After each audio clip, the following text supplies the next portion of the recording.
Hello friends, कैसे हैं आप सभी। Welcome back to my channel. I hope आप सभी अच्छे हैं। तो आज मैं आपके लिए लेके आई हूँ HPRC के लिए TGT नॉन मेडिकल कमीशन के ऊपर कुछ इम्पॉर्टेंट पॉइंट्स जो मुझे लगता है कि आपसे शेयर करने चाहिए और काफ़ी हेल्पफुल भी हो सकते हैं आपके लिए।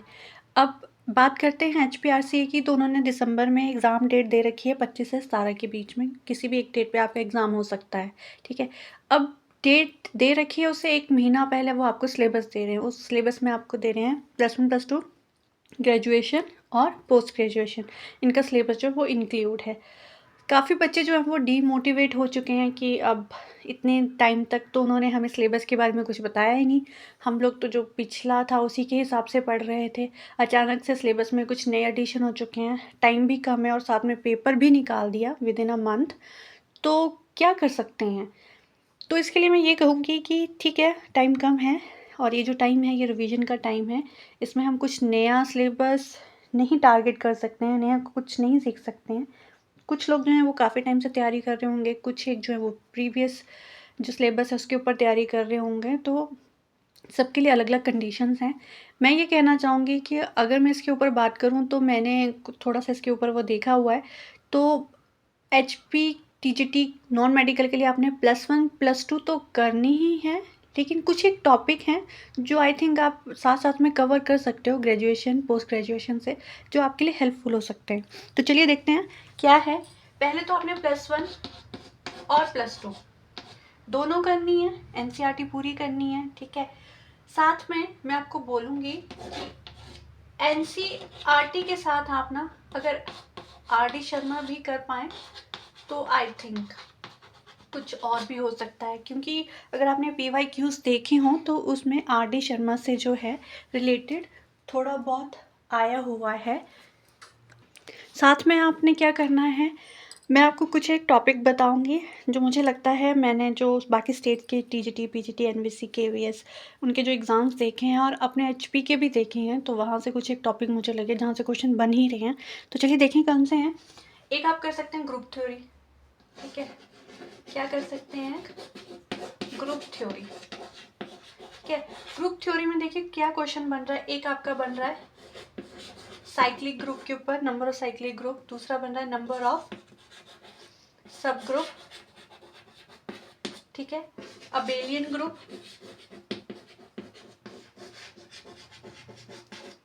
यहाँ इसके साथ बन रहा है आपके पास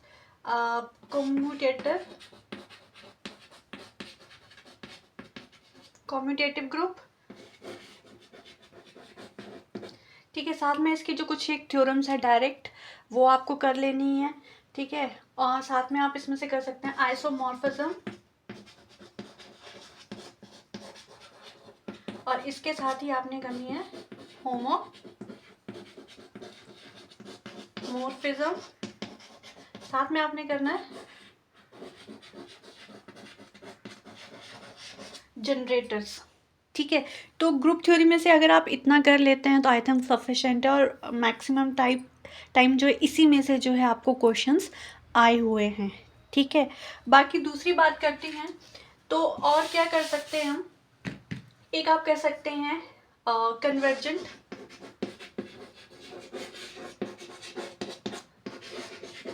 डाइवर्जेंट। ठीक है, इसके साथ आप कर सकते हैं बाउंडेड सीक्वेंस,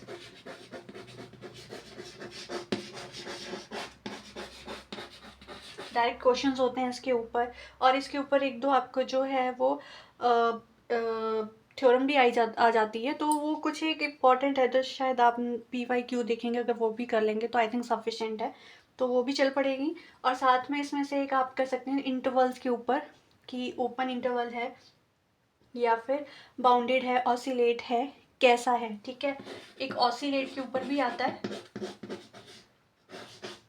ठीक है, तो आई थिंक ये काफ़ी है आपके लिए। इसमें से आ जाएगा आपको कि कौन सी सीरीज जो है कन्वर्जेंट है, कौन सी जो है डाइवर्जेंट है, कौन सा बाउंडेड सीक्वेंस है, और इसके बाउंडेड सीक्वेंस के ऊपर एक तो थ्योरम्स भी हैं, और कौन सा ऑसिलेट है, फाइनाइट है, इनफाइनाइट है। ठीक है, वो है। और साथ में कन्वर्जेंट डाइवर्जेंट के लिए जो कंडीशन होती है <1 और <1 वो आपको पता होनी चाहिए। ठीक है, तो ये एक बन सकता है। और आप कर सकते हो लीनियर ट्रांसफॉर्मेशन,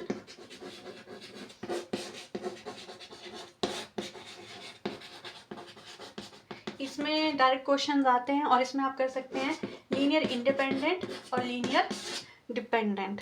ठीक है, तो ये आपको छोटी सी चीज़ें पता होनी चाहिए, यहाँ से क्वेश्चन बन जाता है। साथ में आप कर सकते हैं वेक्टर स्पेस, या इससे बोल सकते हैं आप dimensional vector space.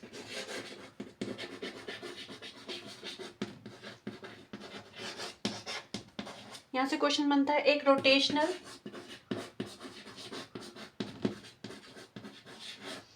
Vector space. ठीक है, और हम साथ में क्या कर सकते हैं, ये नोट डाउन करते रहिएगा आप साथ साथ। इसके बाद आप कर सकते हैं ग्रेडियंट। ग्रेडियंट के ऊपर डायरेक्ट क्वेश्चन आता है, और एक आता है आपके पास यूलर्स थ्योरम, ये भी डायरेक्ट ही क्वेश्चन है। ठीक है, यहाँ से आप कर सकते हैं, और रेडियस ऑफ कर्वेचर, और आप कर सकते हैं आइसोम्पटोड कर्वेचर।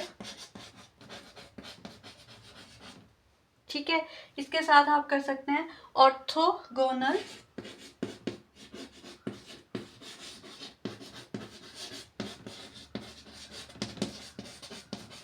ट्रैजेक्टरीज। इनको आपने बहुत डिटेल में नहीं पढ़ना है, लेकिन इतना पता होना चाहिए कि अगर इससे रिलेटेड क्वेश्चन आ गया तो हमें उसे सॉल्व कैसे करना है।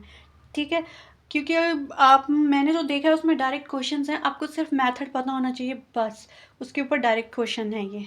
ठीक है, तो ये कुछ एक चीज़ें हैं जो आपको करनी है, और मुझे लगता है ये आपके लिए काफ़ी हेल्पफुल रहेंगी।